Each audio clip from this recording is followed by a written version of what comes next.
Le bilan des 2 attentats suicides de ce jeudi à Kaboul s'est alourdi. On parle désormais de 85 morts au moins. Plusieurs blessés ayant succombé dans les heures qui ont suivi les 2 explosions.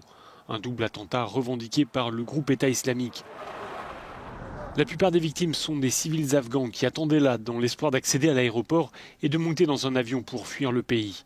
13 militaires américains chargés de sécuriser l'aéroport ont également été tués dans cette attaque, la plus meurtrière contre l'armée américaine en Afghanistan depuis 2011. Le président Joe Biden a promis de pourchasser et de faire payer les auteurs de ces 2 attentats. En tout cas, ce drame a tendu un peu plus l'atmosphère à l'aéroport de Kaboul. Les talibans ont renforcé leur contrôle au barrage dressé près de l'aéroport. Les avions militaires étrangers ont poursuivi ce vendredi leur rotation. Ce pont aérien touche à sa fin. L'Espagne a ainsi annoncé ce vendredi avoir terminé ses vols d'évacuation, tout comme l'Allemagne, le Canada et l'Australie un peu plus tôt. La Grande-Bretagne procède ce vendredi à ses derniers vols de rapatriement.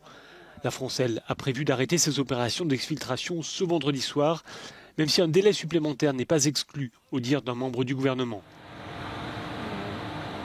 Les États-Unis ont prévu de quitter l'Afghanistan au plus tard le 31 août.